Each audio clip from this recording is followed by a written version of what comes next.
I lost my hope for fantasy adaptations a long time ago. But for whatever reason, the Wheel of Time show being canceled has renewed my desire at least to talk about adaptations. In no particular order, here is my mostly fantasy adaptation wish list. I know, I said no particular order, but this first one I'm kind of getting out of the way because technically it already has an adaptation. But if a tree falls in a forest and no one is around to hear it, does it make a sound? That kind of sounds like foreshadowing for this video. Dresden Files. Meet Harry Dresden.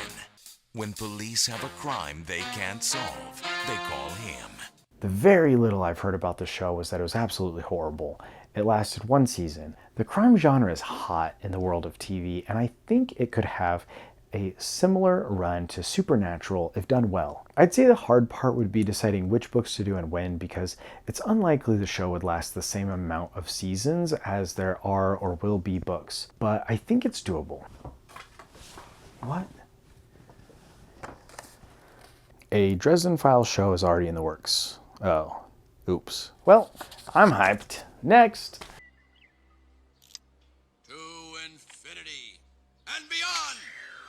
It's not fantasy, but I chose to include Red Rising in this list because I would love to see something challenge Star Wars. Don't get me wrong, I love the original trilogy, and I didn't hate the prequel trilogy or the Disney trilogy. I'd just like to see another epic space story rise to power. With Red Rising, I'm specifically thinking of the original trilogy. I haven't read the rest, but if the first 3 go well, I'd probably be open to more. I didn't think I'd include a series I didn't finish in this list, but my next pick is Monster International Movies. Hey guys, today we're going on a werewolf hunt.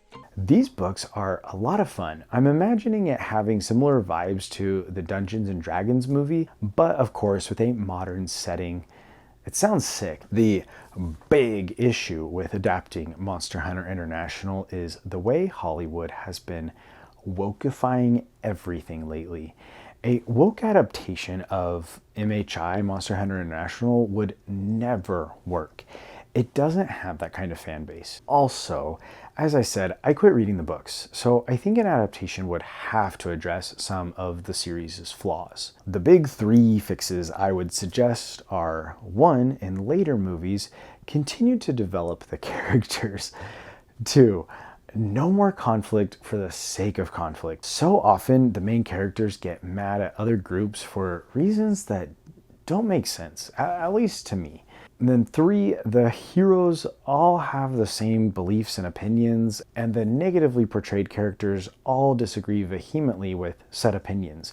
Mostly the heroes are anti-government, and I got bored of the single-toned conflict and would appreciate more dynamic sides. Next up is my Sanderson pick. And she's just like... I thought a bit about this. My favorite Sanderson series is Mistborn, but I don't know if it's the best place to start when it comes to adaptations. It's a fat book. I could see cutting content causing a lot of plot holes and flow issues. If I think that for Mistborn, I definitely think that about Stormlight 10 times over. Plus, I didn't finish Wind and Truth, so I kind of don't care about Stormlight right now. Elantris doesn't seem right for some reason either, but Yumi and the Nightmare Painter, yes, it would be such an epic anime. I'm guessing my next pick is not really on anyone's radar. Show me Sandflower. Sandflower. A movie trilogy of Breath of the Dragon by Fonda Lee and Shannon Lee. As far as I understand, the series is going to be a trilogy. As of right now, there's only 1 book, but it's really good. It would be an amazing fantasy to foil the Karate Kid. I'm going to cross my fingers that the next 2 books keep the vibes strong. I've got a producer picked out for the next adaptation. Come on, Sasha. Give it to her. Destroy Barbie. If Christopher Nolan tackled the Lightbringer series, it's Game of Thrones meets Magic School meets Pirates of the Caribbean and even meets Narnia in some ways. If Christopher Nolan could pull it off, I could see it easily taking over, especially if it came out the same week as Barbie or something. The final series on my wish list is The Villain's Duology by V.E. Schwab.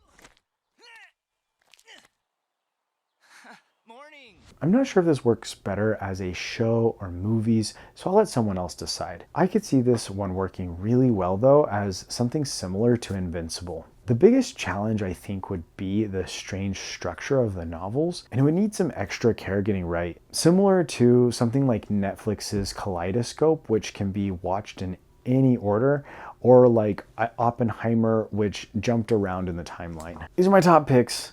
Drop your wish list in the comments below. It would be fun to do a part 2 featuring your picks. On your way down there, help this falling tree out by hitting that like button.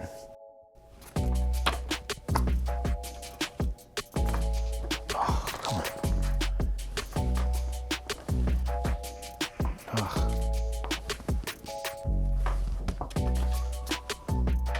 Whoa, what was that?